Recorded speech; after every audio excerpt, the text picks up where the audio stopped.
Hey everyone, and welcome to this explainer.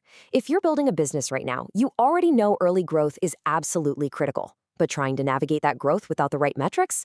Honestly, it's kind of like trying to run a maze in the pitch dark. Today, we're tearing down the guide KPI tracking for startups to give you the simplified metrics you actually need. So, why exactly do so many startups fail despite literally swimming in data? Well, it's a struggle almost every founder faces at some point. You're generating numbers nonstop, but messy data? It's paralyzing. Driving a startup without the right dashboard is, well, it's like driving blind. You might be moving incredibly fast, but you have zero idea if you're heading straight for a cliff or actually reaching your destination.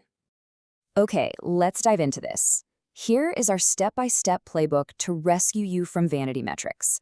We'll quickly cover why startups need KPIs, tracking revenue, measuring acquisition, gauging operations, goals and tools, and finally, avoiding pitfalls.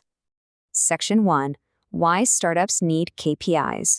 Before we get into the math, let's bust the jargon early and establish our baseline.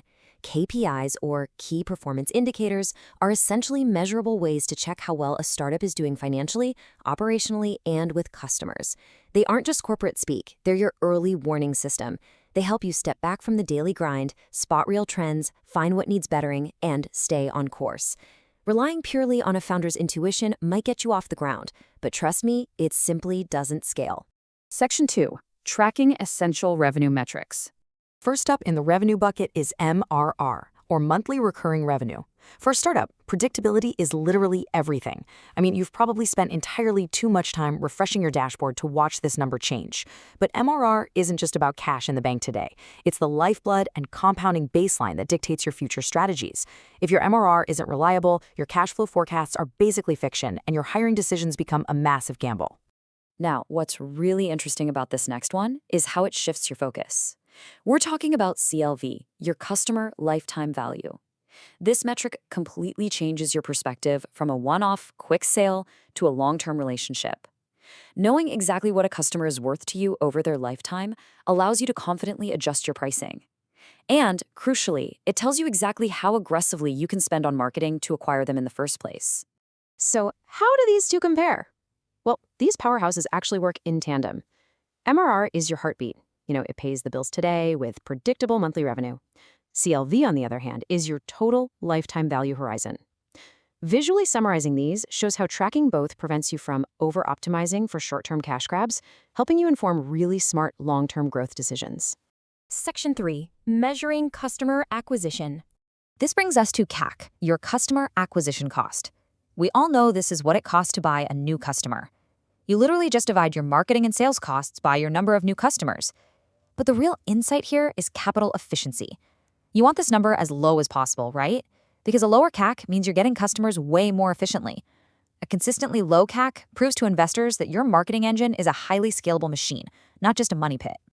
Now, when you stack CAC up against your conversion rates, a really beautiful relationship emerges.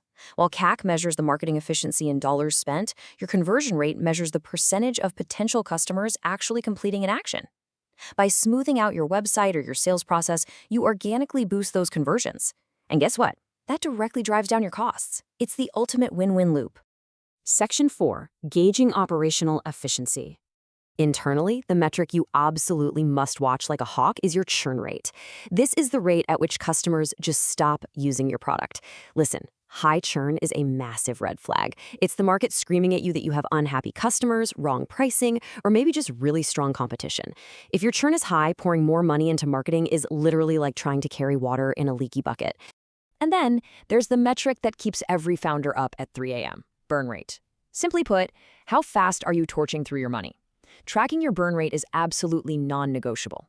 Highlighting this prevents bad management and unrealistic goals from completely sinking the ship before you even have a chance to succeed.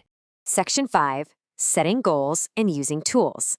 Because honestly, you can't just stare at dashboards all day. You need an actual execution plan. First, use your metrics to identify specific areas for improvement. Second, develop your strategic plans. And third, implement them and track if those changes worked. This three-step progression is exactly how raw KPI data turns into tangible business momentum.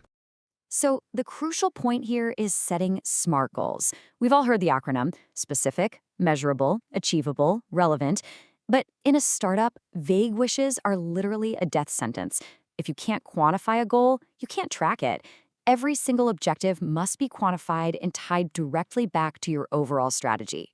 Now, doing all this manually in monstrous spreadsheets? No way. That'll only give you a headache. You need a solid tech stack. Google Analytics gives you the foundation. Mixpanel is absolutely incredible for tracking user engagement. And dashboard tools like Geckoboard or Clipfolio, essential. Geckoboard gives you a real-time, visual dashboard so your entire team stays laser-focused. But remember, just paying for a fancy tech stack isn't enough. It's really about having analytics frameworks powered by structured insights. Proper data interpretation is the key here. The magic happens when you interpret the data to spot hidden opportunities and long-term trends. That's how you make rapid decisions. Section 6. Avoiding common tracking pitfalls. It really boils down to a tale of two mindsets. The data-driven healthy startup relies on simplified KPIs that yield clear insights and allow for agile decisions. The clueless startup falls into the trap of overcomplicating metrics. Tracking too many things at once leads to utter confusion, wasted resources, and the dangerous habit of ignoring uncomfortable data that doesn't fit your goals. Track less, but track what actually matters. So, I'll leave you with this provocative thought. Are your metrics actually driving growth, or are they just causing confusion? As a founder, you have to stay agile and adapt to market changes. Strip away the vanity metrics, focus on the solid data that truly drives your business, and hey, when you do hit those major milestones, don't forget to stop and actually celebrate those wins with your team.